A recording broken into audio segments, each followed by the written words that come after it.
To understand the impact of Johann Wolfgang von Goethe's The Sorrows of Young Werther, you have to imagine a world on the brink of a massive psychological shift.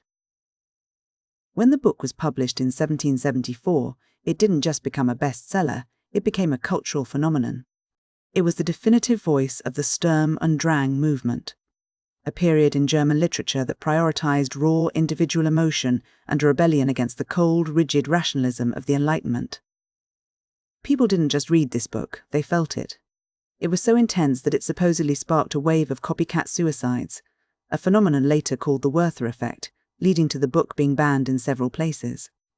But to understand why it hit so hard, we have to look at the man at the center of it all, Werther. The story is told through a series of letters written by Werther, a young man of immense sensitivity and volatile temperament. He is writing primarily to his friend Wilhelm, a man who serves as a steady, grounding presence in the narrative. Because we only see the world through Werther's letters, the entire story is filtered through his subjective, often overwhelming perspective. We don't get an objective view of the characters, we get Werther's version of them. The novel begins with Werther seeking solace in a secluded, beautiful valley. For a man like Werther, nature isn't just scenery, it is a spiritual force. Initially, he finds a profound, almost religious connection to the natural world. He describes moments of transcendence where the beauty of the landscape feels like a direct communication from the divine. But there is a darker side to this connection. Werther's temperament is inherently unstable. He oscillates between immoderate, ecstatic joy and a deep, paralyzing melancholy. For him, nature is a mirror. When he is happy, the world is a garden of infinite possibility. When he is depressed, the same landscape feels like a consuming, predatory force.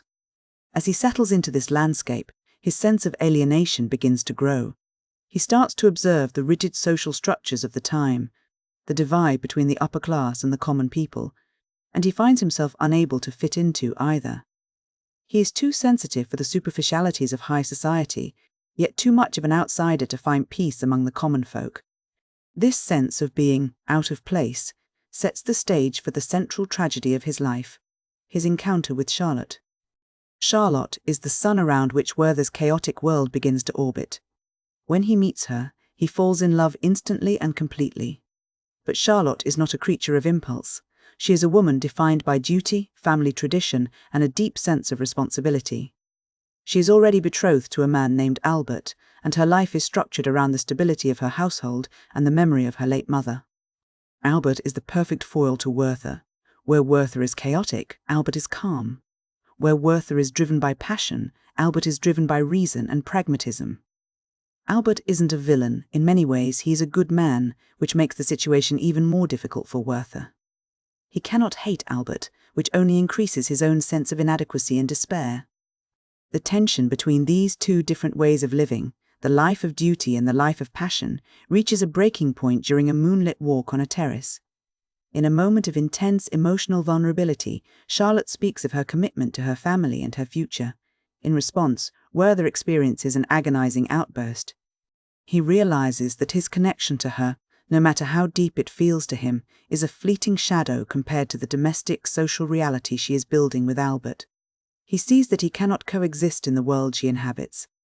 He attempts to flee, to escape the pain of his own longing, but his obsession is unshakable. In a desperate attempt to find a sense of purpose and a distraction from his heartache, Werther seeks professional service under an ambassador. He hopes that the structure of work and the engagement of the mind might steady his soul. Instead, he finds only further frustration and social alienation. The aristocratic world is pedantic and stifling, and he feels like a stranger in his own skin. He has brief, fleeting intellectual connections, like a conversation with a count, but these are mere bandages on a wound that refuses to heal. His internal agitation remains tied, as it always has, to Charlotte. The situation reaches its breaking point during a tense encounter. In a moment of shared intimacy, perhaps a moment where Charlotte is trying to offer him comfort, or perhaps just a moment of misplaced empathy, she provides Werther with a pair of pistols. It is a devastatingly symbolic moment. Werther does not see these pistols as tools of violence, but as a divine gift, the instruments that will lead him to his final destination. At this stage, Werther's mindset has shifted. He no longer sees himself as a man suffering from a broken heart, but as a martyr for his own passion, He enters a state of what he describes as a sacred, sorrowful rapture.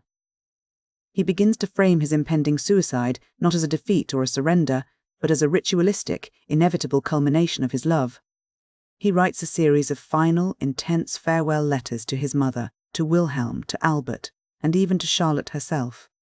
In his mind, he is transcending the limitations of the social order and the constraints of human reason. The reality of his end, however, is much less romantic than his letters suggest. After a final, heavy walk through nature, Werther retreats to his room and shoots himself. The act is not quick or clean. He survives the initial shot, but remains alive, struggling in agony for several hours before finally dying at noon. The scene he leaves behind is one of profound grief and chaos, a stark contrast to the sacred exit he had envisioned. He is buried in a quiet, unceremonious way in a remote location, without a priest, just as he requested. He leaves Charlotte and Albert to live the rest of their lives in the shadow of his death, forever marked by the tragedy of his obsession. When we look back at the Sorrows of Young Werther, we see several layers of meaning that have kept the book relevant for centuries. First, there is the tension between the individual and society. Werther is a man who refuses to compromise his emotional truth for the sake of social stability. He represents the struggle of the sensitive individual against a world that demands conformity and rationality. To Albert and Charlotte, Werther's passion is a sickness. To Werther, their stability is a prison. Then, there is the role of nature. Goethe uses the landscape as a psychological map. Nature isn't just a setting, it's an active participant in Werther's descent. It provides the spiritual heights that make his subsequent falls feel even more devastating. This dualistic view of nature, as both a divine presence and a destructive force, is a hallmark of the Romantic movement that followed this book. We also have to consider the subjectivity of the story. Because the novel is epistolary, told through letters, we are trapped inside Werther's head. We see Charlotte through the eyes of a man who is pathologically in love with her. This makes it difficult to know if Charlotte is truly as unattainable as Werther perceives, or if he is simply projecting his own internal chaos onto her. This ambiguity is part of the book's power. It forces the reader to grapple with the reliability of emotion. There is also the question of the romanticization of death. Werther turns his suicide into a grand, poetic gesture.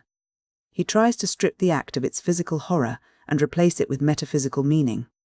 But the book's ending, with the slow and agonizing reality of his death, serves as a crucial check on that romanticism. Goethe seems to be showing us the gap between the beautiful, tragic ideal of the sensitive soul and the messy, painful reality of human existence. Ultimately, The Sorrows of Young Werther is a study of the limits of human feeling.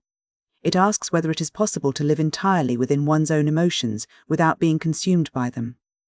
It explores the idea that a life lived purely through passion may be beautiful and profound, but it is also inherently unsustainable. Werther's tragedy is that he is a man of a different era, a man whose internal landscape is too vast and too volatile for the world he actually lives in. He is a character who is caught between the old world of duty and the new world of the individual, and in that gap he finds only sorrow.